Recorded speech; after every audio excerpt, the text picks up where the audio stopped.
Hello everyone, welcome to our channel. Today's topic is surface tension and capillarity.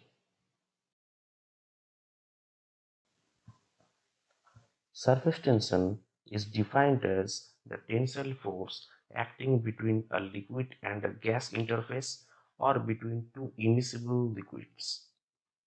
It is measured per unit length and has the same value as the surface energy per unit area.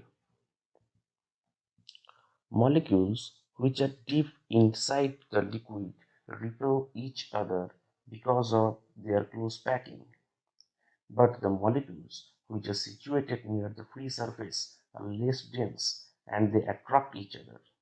Since half of their neighbors are missing, the mechanical effect is that the surface is in tension. The phenomenon of surface tension can be explained by this figure.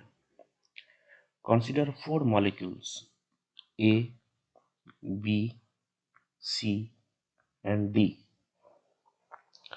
The molecule A, which is situated deep into the liquid, is repelled in all directions equally by the surrounding molecules.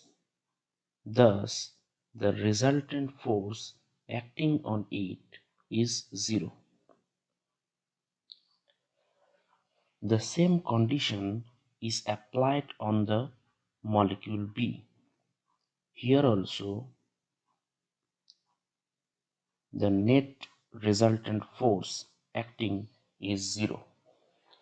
But the molecule C, which is situated near the free surface of the liquid,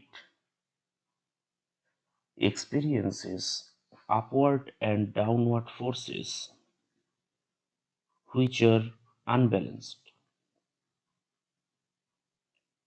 From the figure, you can see that the downward force is more than the upward force.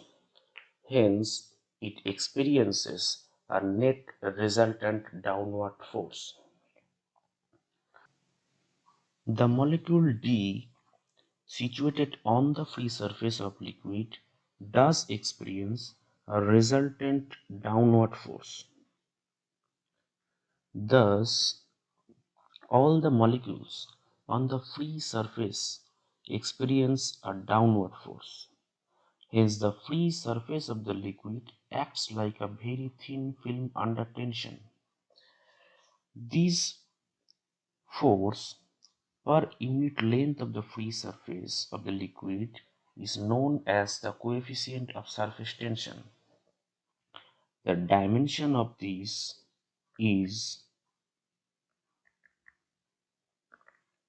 force divided by length of the free surface of the liquid, and the unit in SI is Newton per meter.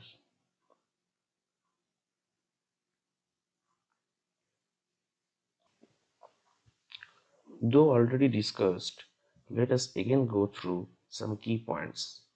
The dimension of surface tension is force divided by length, and the unit of surface tension in SI is Newton per meter.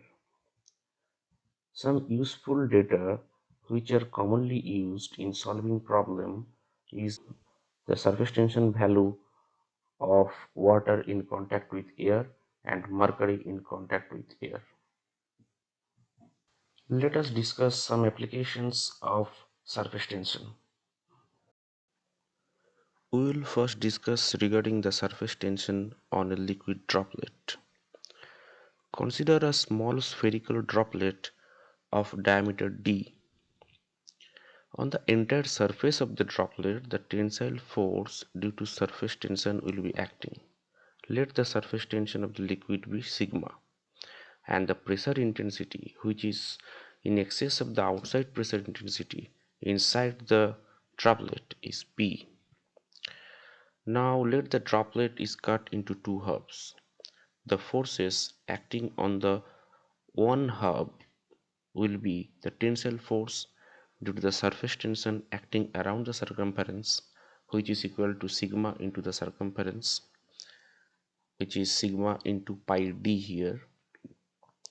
And another force which will be acting is the pressure force, which is the pressure intensity P into the cross-sectional area, which is pi by 4 d square here.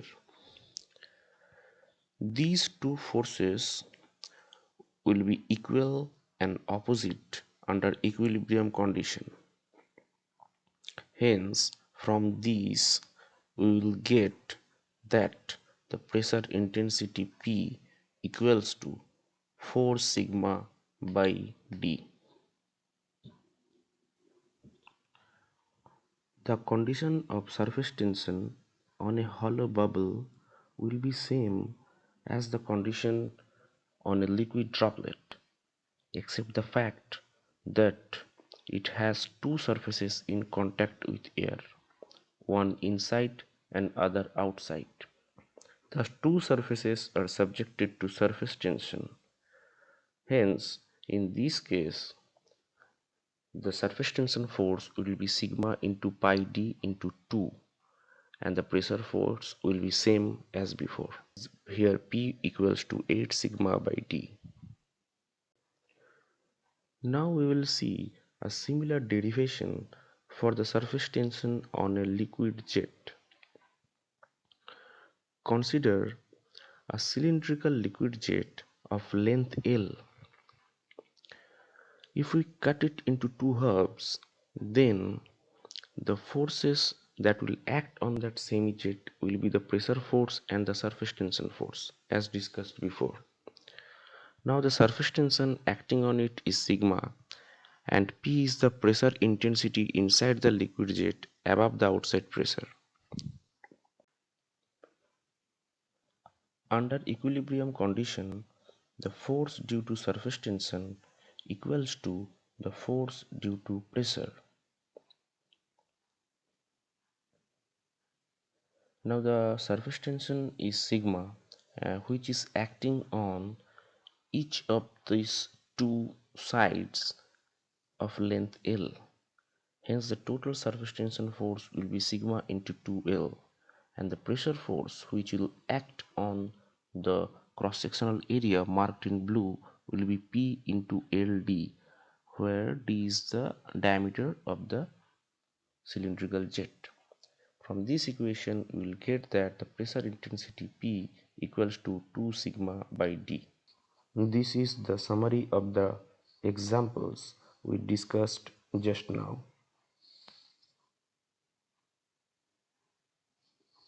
Let us discuss regarding capillarity.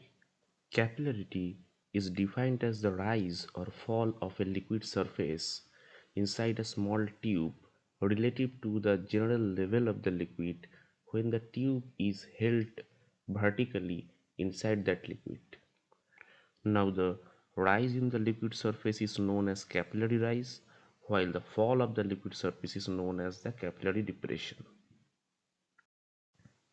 Capillarity depends on the surface tension as well as the relative value between the adhesion and cohesion. When adhesion is more, the wetting tendency is more, and the contact angle between the liquid and the solid surface is an acute one. This corresponds to capillary rise. Example is water in contact with a glass. On the other hand, when the wetting tendency is less, the angle formed is an obtuse one. This corresponds to capillary depression. Example is mercury in contact with glass.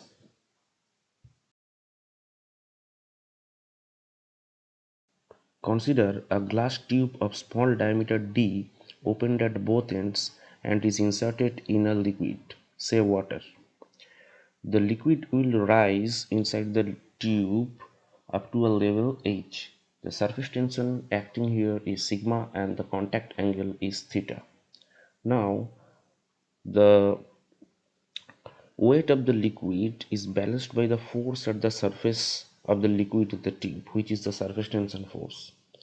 The weight of the liquid of height h inside the tube is the volume of the liquid multiplied by the density of the liquid into the acceleration due to gravity, which comes to pi by 4 d square into h into rho into g.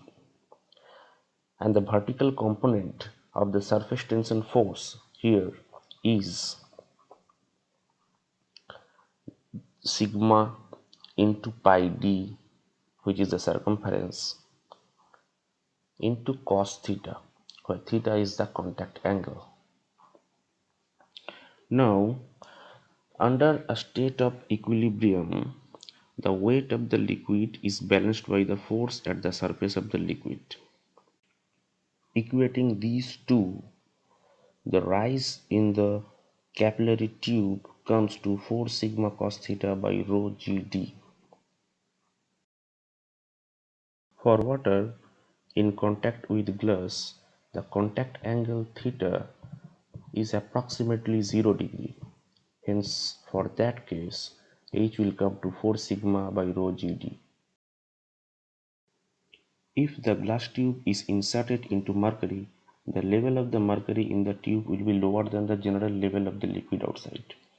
Let the height of depression in the tube is h, sigma is the surface tension acting downward, and theta is an obtuse angle here. So this angle is 180 degree minus theta. In this case, the surface tension force is acting downward, which is balanced by the hydrostatic force acting upward. Now the surface tension force, which is acting downward, is equal to sigma into pi d, the circumference, into cos 180 degree minus theta, which comes to sigma pi d cos theta with a negative sign. Now the hydrostatic force, which is acting upward, is the intensity of pressure at a depth h multiplied by the area of the glass tube. Again, the intensity of pressure at a depth h is equal to rho gh. Now the total hydrostatic force acting upward will come to P into the area pi by 4 d square. Again, P is equal to rho gh into pi by 4 d square. Under equilibrium condition, the surface tension force acting downward and the hydrostatic force acting upward are equal. Equating these two, the expression for the capillary depression will come to 4 sigma cos theta by rho gd with a negative sign. The most common case of capillary depression is a glass tube inserted into mercury. For this case, the contact angle theta is approximately 130 degree. This is the summary of what we discussed regarding the capillary rise and the capillary depression.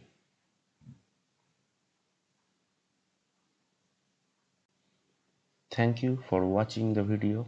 We will get back with a new topic very soon.